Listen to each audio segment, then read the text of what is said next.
You know, I was invited to participate in this exhibition celebrating the 100 years of the Panama Canal in Charlotte. They have anticipation of it being a major travel hub internationally. So when the curator, you know, curators come to you and ask you for proposals all the time. I was in the middle of finalizing details for Rematch, so I tried to present a proposal which they would say no. It was commission work to the Knight Foundation. So I proposed this piece called, I said basically 100 years about that wound is enough time. It's time to consider the oceans that are on both sides, the fragile ecosystems of the Atlantic and Pacific. And to my surprise, they said, we love it. We will commission you to do this work. So this work was recently completed, and it is, this is in process, and it is two 12-foot hemispherical glass globes that, and projected on both sides, are films called Atlantic and Pacific. They are portraits of the oceans conceived by collaborating with oceanographers looking at all the systems within both oceans, and filmmakers. Ben Primo, one of the filmmakers, is here today. And by taking data and transforming it into flows of information that mimic the empathetically imitate or relate to the construction of water. So you have these flows that are layers, and it's a film construction that can grow as we get and meet other oceanographers. So if you happen to be in Charlotte, like I say, check it out. You know, I just have to give a little propaganda for other cities that I'm part of. All right? Y'all cool with that? All right. Okay. Let's go. All right. Let's stay positive. You know, there's room for other opinions real soon.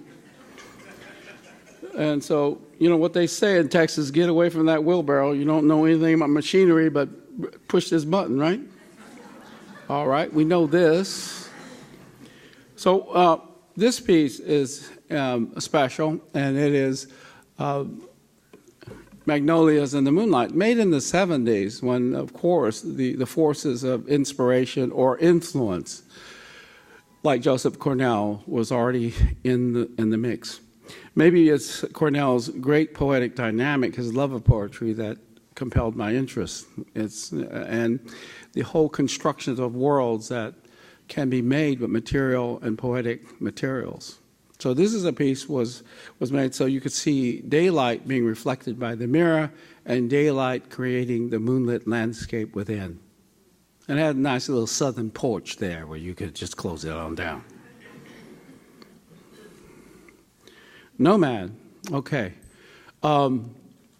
This was for a mapping exhibition, and I think the great artist, a great, wonderful artist, Laura Kurgan was part of that. She's been doing satellite telemetry mapping, as well as the Kabakovs. And in this great mapping show at this university, I think it was in Minnesota, it included like Yoko Ono's globes and the first Waldsee-Mutter map from the 1523, I think that's the date.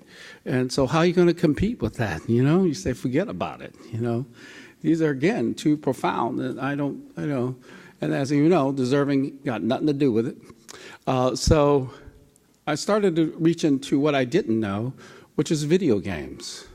So video games I saw as this powerful embodiment. This is about 1999, 2000. That children and adults, or anybody who does games, I don't play video games, must have a construction of memory that is put into place in order to go to each preceding step. That's my understanding about the levels. Correct me if I'm wrong, please. I see, you know, y'all know this stuff. And so anyway, that was the first step. But then I saw this idea of video games also being used in the advancement of what we see now, remote-guided predatory devices throughout the entire world.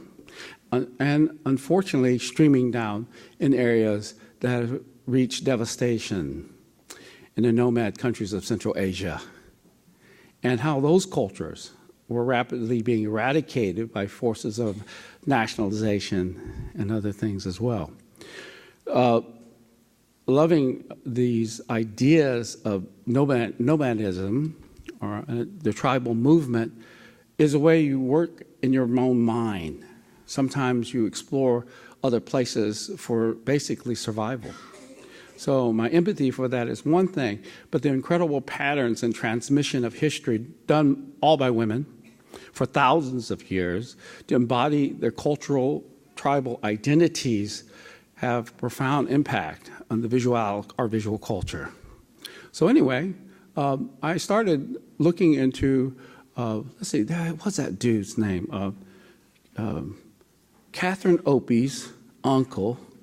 Catherine Opie, the great photographer, uncle is James Opie. He's an expert in tribal rugs. I talked to him. He said, I don't know what she does. I don't know what this art stuff. But anyway, I tried.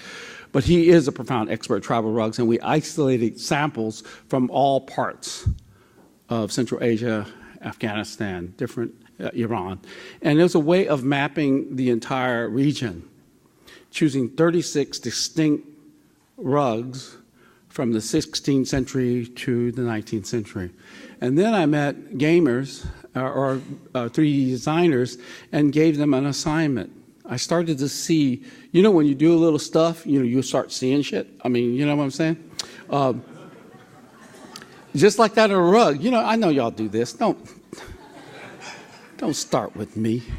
But you start seeing things, patterns and things emerging. So I won't say what I did, but I started seeing these and identifying and creating a storyboard for these 3D artists to exercise their creativity. So they made 3D environments out of these rugs. And then we imported it into an engine, and Nomad is the game you play. So it's a way of, and there's no violence, there's no blood. It's basically an act of memory, an act of pattern recognition. And it's set in a tent, so as you walk out, you have amazing tribal rugs that were the sources right next to you. So sometimes a whole work is invented for the echoes that it can bring about. There are some works, there's something at the Art League too that came from a dream, but works come from dreams. And you appreciate things, and I love Ming Dynasty furniture. And in this particular dream, you see finally the shape and design of one you have to, you want it, It's a strange feeling to research that. And in this particular dream, one hoof of the piece was real. And it disturbed me greatly, because a knowledge of the scholars that would roam the mountain, and this is a time for any art hysterical correction, right? The scholar, the Ming, would go through the mountains and absorb this incredible wealth of visual and emotional, environmental nature, and then go home to the studios and then maybe refer to another master to create their version of this. It's act of memory. And so I started thinking maybe this piece is these acts of memory and also in great conflict with the harsh and real nature that surrounds us. So anyway, that's just my interpretation. Those into any kind of Freudian, post-Freudian kind of analysis, we'll talk. In the Wheel of Life and the Buddhist cycle, there's a central motif, and this is the serpent chasing the chicken or the rooster and the boar. And they're constantly going after each other, emblematic of avarice, greed, lust, these things. And in the Wheel of Life, you emerge out of it. You hope to, because we're all born with this imperfection. Fortunately, it stayed with me. I don't know. I've gained 200 pounds since I was born, but this central motif occurs. So this is made out of a single wilderness Firestone tire that was once used and taken off of Ford exploders. No, I'm sorry. Ford Explorers. Some things are intentional, some things are intentional. And these explosions cost people's lives. And we know back in our own study of law and responsibility how the analysis of correcting a Ford Pinto gasoline tank, that when people would blow up in those, was about $9.53 insurance value over time. So when these tires were exploding and blame was being put on either side, I was able to find one in our local dealership, tire dealership, that was illegal to sell, and it was cut into these pieces to conform to this identity, these imperfections that are still with us.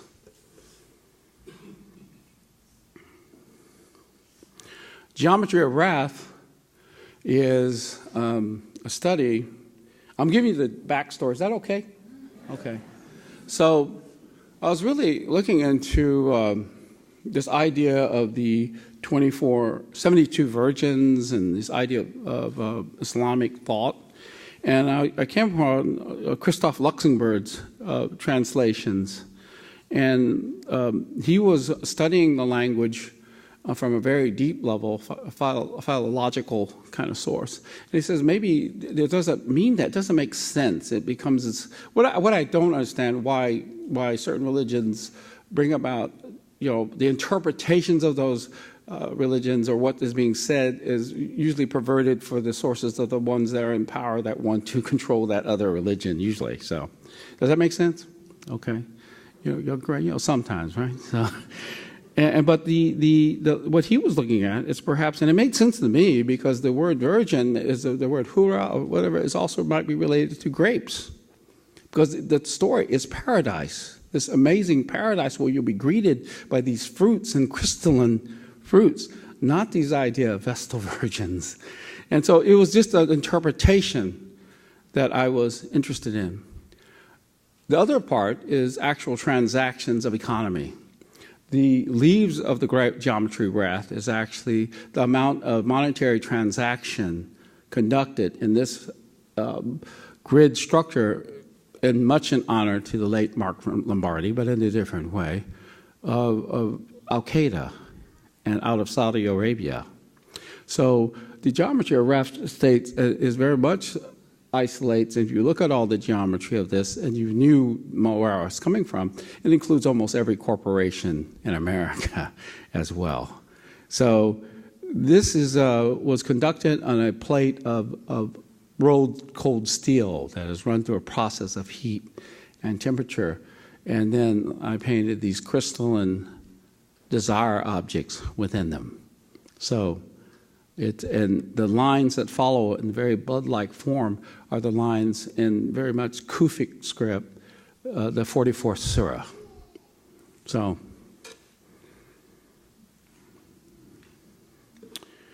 our strange flower of democracy. The outside here is, it's a mix of things. This was when it was in New Orleans, a wonderful presentation. I really had to have it there because the story about Socrates, he was just a renegade talking bad about democracy, getting those youthful people all riled up, and they poisoned. He had to take his poison. He took hemlock, right? Y'all know the story. And the flowers themselves are hemlock. I mean, the flowerets of this. It was inspired by that. Also, the shape, though, rather than a Grecian urn of truth or beauty or anything like that, it's the exact full-scale replica of a daisy cutter, a bomb dropped extensively in Vietnam and most recently in Afghanistan and Iraq. It was used as a daisy cutter in order to clear land in the jungle so a helicopter would land. By the time it was dropped in the deserts, it was used as a psychological terror weapon. Leaflets would be dropped down on people that showed an image of this bomb before it was going to be deployed that would say you could either flee and live or stay and die. Such contradictions to think about this. I was reading, maybe it was Chomsky on Isolated, when Kennan and Truman were exploring the American experiment. They talked about an obstacle to us all to reach our global superpower status. And that obstacle was a term. That term was human rights. If you want to be the greatest power in the world, you cannot, this will be the problem. And therefore, they coined a phrase called defending democracy. So every time this term is used, I view it with suspicion because we believe in it so much. So this is a very strange object to deploy upon people. Now, so I guess you get my drift. I'm a little bit critical, a little bit political. I apologize. No, I don't.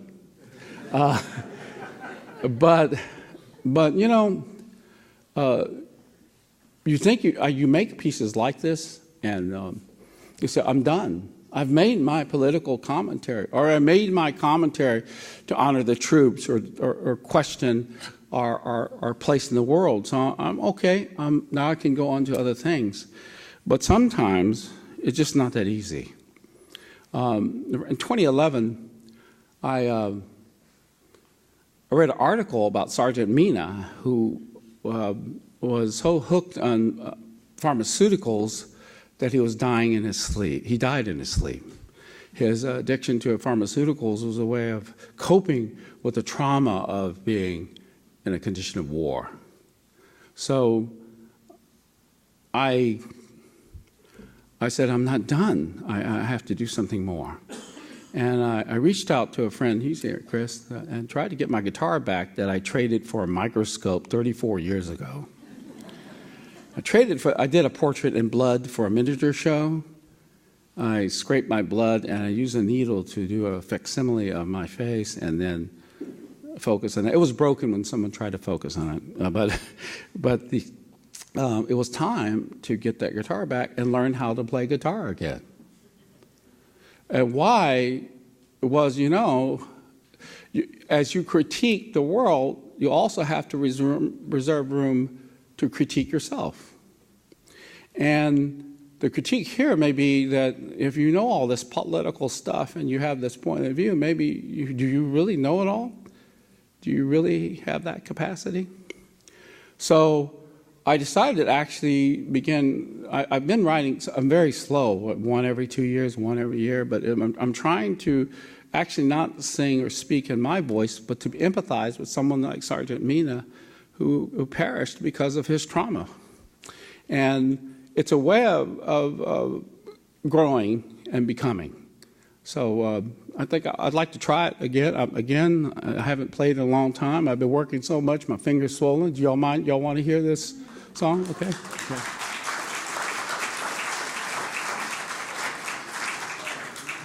This guitar is called the Texan.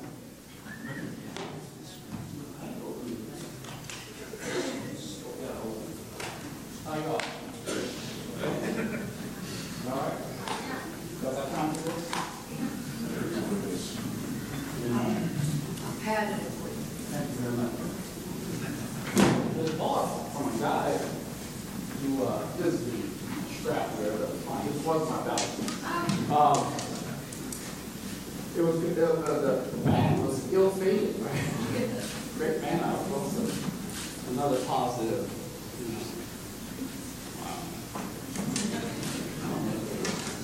Wow. Good enough.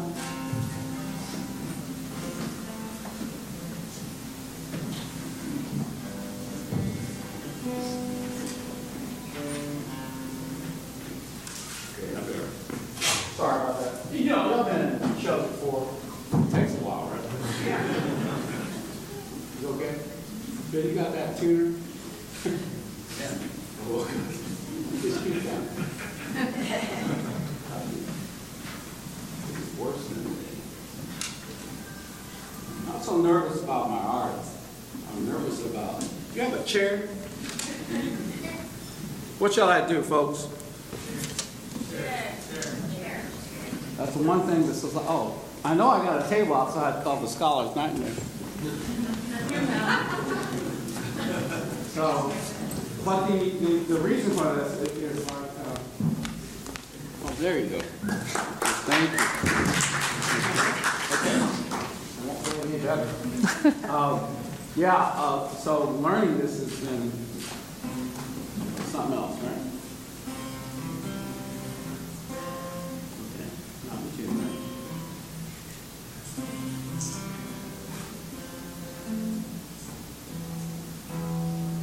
Tuner?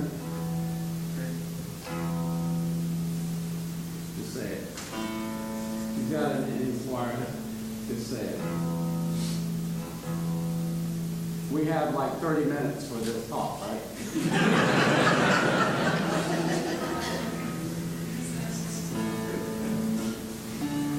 It's good enough.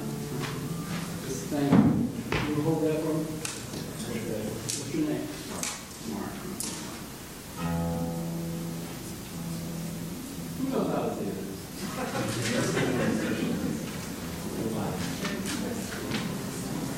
I can do it.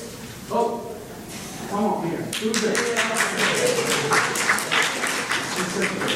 All right. Cool. That's what you get for buying a guitar at the QT in Tulsa, Oklahoma. So I gotta get this gig in Houston real soon. And would you mind? Okay. You want some? Okay. What's your name? Allison? Allison, thank you.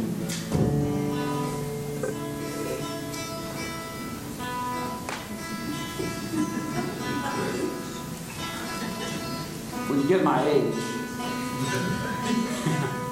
it's not the age, it's the mileage.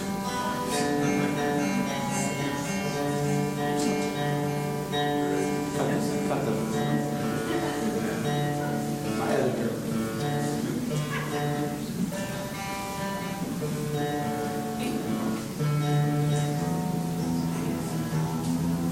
Any questions so far?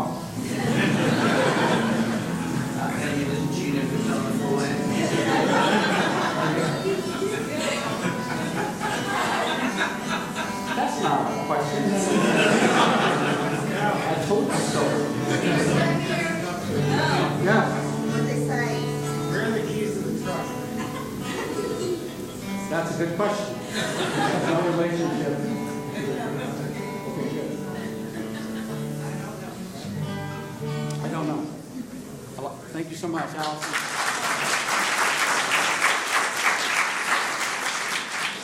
It still won't make you play any better.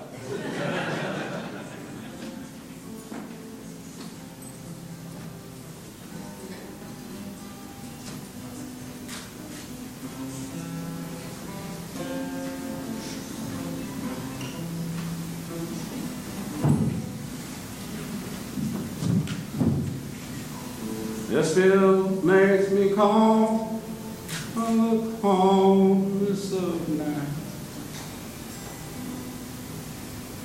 This one takes the edge off each man's life. This one gives me slumber with the demons of the night. Call my pieces back into a firefight.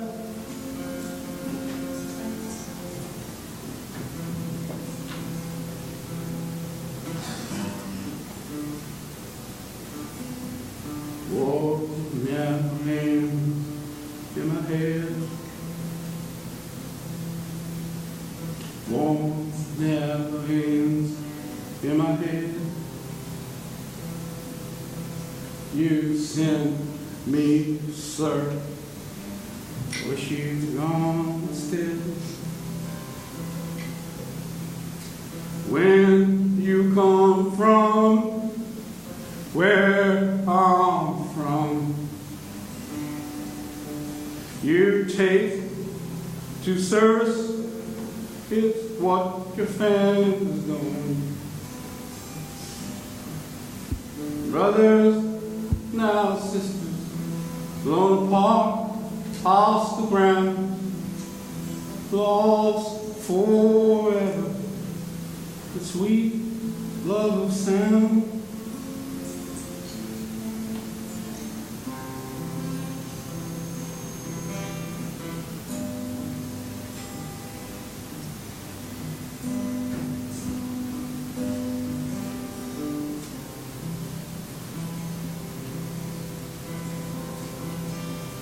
Proud to serve my country to end. Where hell unleashes fury, we all kill without sin. But I can't kill nothing that crawls in the skin. I'm talking to prescriptions, my one only friend.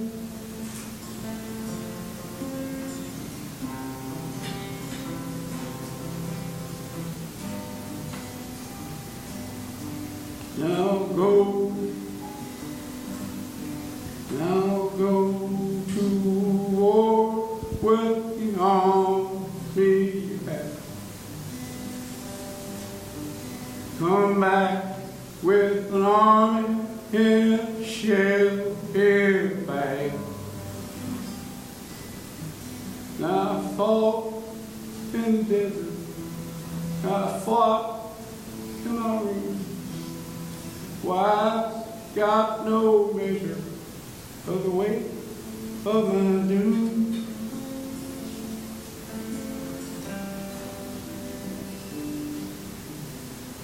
War never ends in my head. War never ends in my head. You sent me, sir. Wish you'd gone instead.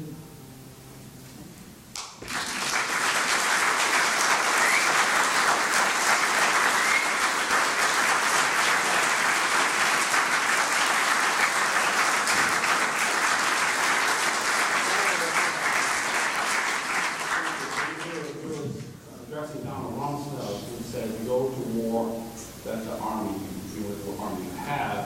When there was a soldier from Tennessee that was questioning why they didn't have armor under the Humvees, budgets weren't allowable. At that time, I think it was almost $300 million a day.